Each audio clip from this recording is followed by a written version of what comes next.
നമസ്കാരം. കൊല്ലം ചിതറ പഞ്ചായത്തിന് ഏകദേശം 9 ലക്ഷം രൂപയോളം മുടക്കി CSR ഫണ്ട് ഉപയോഗിച്ച് ഒരു വ്യക്തി വാങ്ങി നൽകിയ ആംബുലൻസ് ഒരു വർഷമായി ചിതറ പ്രാഥമികാരോഗ്യ കേന്ദ്രത്തിലെ ഷെഡിൽ കിടക്കുന്നു.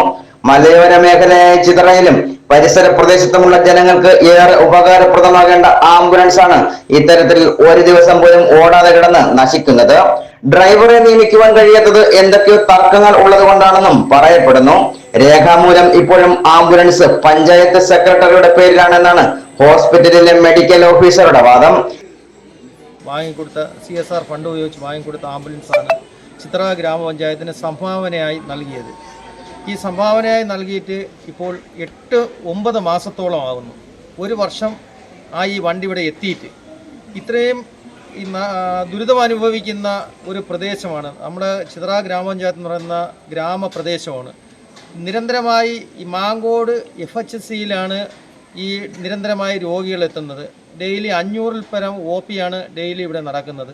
നേരത്തെ ഇവിടെ സേവനമെന്ന് പറയുന്നത് 5 ഡോക്ടർമാരുണ്ടായിരുന്നു. ഈ 5 ഡോക്ടർമാരിൽ ഇപ്പോൾ നിലവിൽ 2 ഡോക്ടർമാരുണ്ട്.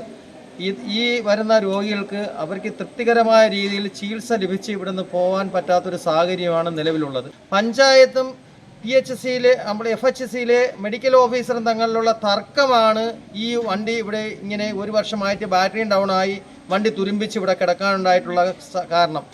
എന്ന് പറഞ്ഞാൽ നിരന്തരമായി ഞങ്ങൾ പഞ്ചായത്ത് കമ്മിറ്റിയിൽ ആവശ്യപ്പെട്ടാൽ പോലും അത് പോസ്റ്റ് ചെയ്യാം, ഡ്രൈവറെ പോസ്റ്റ് ചെയ്യാമെന്ന് പറയുന്നതല്ലാതെ അതിൻ്റെ മുന്നോട്ടുള്ള നടപടിയിലേക്ക് പോകുന്നിരിക്കുന്നത്. ഡോക്ടറെ അടുത്ത് രാവിലെ ഇവിടെ വന്നപ്പോൾ ഡോക്ടറെ അടുത്ത് ചോദിച്ചപ്പോൾ ഡോക്ടർ കൈമലത്തെയാണ്. ഡോക്ടർ പറയുന്നത് എനിക്കിതൊന്നും അറിയത്തില്ല. പ്രദേശമായ കടയ്ക്കൽ പഞ്ചായത്തിൽ വണ്ടി ഓടുന്നു. പഞ്ചായത്ത് വണ്ടി ആംബുലൻസിൽ എഴുതിയിട്ടുണ്ട്. കടയ്ക്കൽ ഗ്രാമപഞ്ചായത്തിൽ നിന്ന് എഴുതിയ വണ്ടിയാണ് ഓടുന്നത്. ആ പഞ്ചായത്താണ് അതിൻ്റെ പൂർണ്ണ സംരക്ഷണം ഏറ്റെടുത്തുകൊണ്ട് ആ വണ്ടി ഓടിക്കുന്നത്. അന്നേരം അതുപോലെ ഇവിടെ എന്തുകൊണ്ട് ആവുന്നില്ല എന്ന് ചോദിക്കുമ്പോൾ അത് ആവുമെന്നാണ് പറയുന്നത്. എന്തോ തർക്കത്തിൻ്റെ കാരണമാണ് ഇതിൽ മുന്നോട്ടുള്ള കാര്യങ്ങൾ. എന്തായിരുന്നാലും ഈ ഒരു പ്രക്ഷോഭ സമരം, യൂത്ത് കോൺഗ്രസ് നടത്തുന്ന ഈ പ്രക്ഷോഭ സമരം വരും ദിവസങ്ങളിൽ വലിയ രീതിയിൽ ആളിക്കത്തും എന്നുള്ളതിൽ ഒരു സംശയമില്ല. നിയമപരമായ വാഹനം ഇതുവരെയും കൈമാറിയിട്ടില്ല എന്ന് മെഡിക്കൽ ഓഫീസർ പറയുന്നു. ഈ വാഹനം അവിടെ കിടന്ന് നശിക്കുമ്പോൾ തന്നെയാണ് അമിത വാടക കൊടുത്ത് ചിതറ പ്രാഥമികാരോഗ്യ കേന്ദ്രത്തിലേക്ക് ഒരു വാഹനം ഓടുന്നത്. ആംബുലൻസ് കിടന്ന് നശിക്കുന്നതിനെതിരെ യൂത്ത് കോൺഗ്രസ് ചിതറ മണ്ഡലം കമ്മിറ്റിയുടെ നേതൃത്വത്തിൽ ആംബുലൻസിൽ റീത്ത് സമർപ്പിച്ച് പ്രതിഷേധിച്ചു. ഏതെല്ലാം തരത്തിൽ ഭരണകർത്താക്കൾക്ക് അവരുടെ കഴിവില്ലായ്മ കൊണ്ട് അല്ലെങ്കിൽ ഈ നാട്ടിലെ ഏത് തരത്തിൽ ഭരണം നടത്തണമെന്ന് അറിയാത്തതിൻ്റെ അടിസ്ഥാനത്തിൽ ഏറ്റവും കെടുകാര്യസ്ഥയുടെ ഉദാഹരണമായി ചിതറ ഗ്രാമപഞ്ചായത്ത് ഭരണസമിതി മാറിയിരിക്കുന്നു. അതിൻ്റെ ഏറ്റവും അവസാനത്തെ ഉദാഹരണങ്ങൾ ഒന്നാണ് അതൊന്ന് ചൂണ്ടിക്കാണിച്ചുകൊണ്ടാണ് യൂത്ത് കോൺഗ്രസിൻ്റെയും കോൺഗ്രസിൻ്റെയും ഒക്കെ നേതൃത്വത്തിൽ ഇത്തരത്തിലുള്ള പ്രതിഷേധവുമായി ഞങ്ങളിവിടെ കടന്നു വരുന്നത്. ഞാൻ നേരത്തെ സൂചിപ്പിച്ചു, 1.5 വർഷം മുമ്പ് ഈ നാട്ടിൽ ലഭിച്ച ഈ ആംബുലൻസ് ഈ നാട്ടിലെ സാധാരണക്കാരന് വേണ്ടിയിട്ട് ഒരു അത്യാഹിതം സംഭവിച്ചാൽ ആശുപത്രിയിലേക്ക് കടന്നു ചെല്ലുന്നതിന് മനസ്സിലാവുന്നുണ്ട്. ഒരു പുതിയ ആംബുലൻസ് ഇവിടെ കെട്ടിയിട്ട് ഈ ഷെഡിനകത്ത് ഇവിടെ ഇട്ടേക്കുകയാണ്. ഈ ഷെഡിൽ മഴ പെയ്യാതെ ഇവിടെ ഒതുക്കിയിട്ടേക്കാണ്. അത് ഒരു തരത്തിലും ഈ നാട്ടിലെ സാധാരണക്കാരന് വിനിയോഗിക്കാൻ കഴിയുന്നുള്ള ദാരുണമായ അവസ്ഥ. അതിൽ പ്രതിഷേധിച്ചുകൊണ്ടാണ് ഇന്ന് ഞങ്ങൾ കടന്നു വരുന്നത്. ആണെന്നുണ്ടെങ്കിൽ നമുക്കൊരു ആംബുലൻസിൻ്റെ സർവീസ് ആവശ്യമായിട്ടുണ്ട്. അങ്ങനെ ഒരു സാഹചര്യം വന്നു കഴിഞ്ഞാൽ നമ്മൾ കടയ്ക്കൽ നിന്ന് വണ്ടി വിളിക്കണം. കടയ്ക്കൽ നിന്ന് വണ്ടി ഓടി ഇവിടെ വന്ന് ഇവിടെ നിന്നും നമ്മൾ തിരുവനന്തപുരത്തേക്ക് പോകുമ്പോൾ ഏകദേശം 2500 രൂപ വരും. അതായത് പഞ്ചായത്തും നമ്മുടെ PHC അല്ലെങ്കിൽ FHC തമ്മിലുള്ള മത്സരം അവിടെ നടക്കുന്നത്. ആർക്കും ഇതിൻ്റെ ഉത്തരവാദിത്തം ഏറ്റെടുക്കാൻ വയ്യ, ഒരു ഡ്രൈവറെ വെക്കാൻ വയ്യ, ഡ്രൈവർക്ക് ശമ്പളം കൊടുക്കാൻ വയ്യ. ഇതൊക്കെയാണ് ഇവിടുത്തെ പ്രശ്നം. അപ്പോൾ ഇതിനെതിരെ യൂത്ത് കോൺഗ്രസ് ശക്തമായി പ്രതിഷേധിക്കുകയാണ്.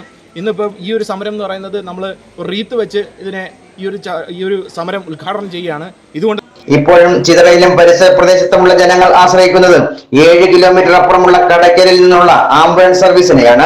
എന്നാൽ ആംബുലൻസ് ഉടൻ തന്നെ ഓടിക്കുവാനുള്ള സൗകര്യം ഏർപ്പെടുത്തുമെന്നും ഡ്രൈവറെ നിയമിക്കുമെന്നുമുള്ള വാർത്തകളും വരുന്നുണ്ട്.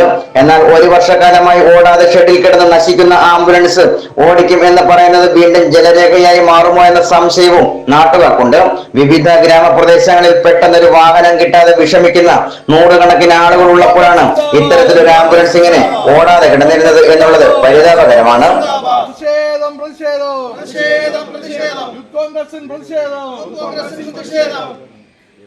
ഇല്ല പിന്നോട്ടില്ല.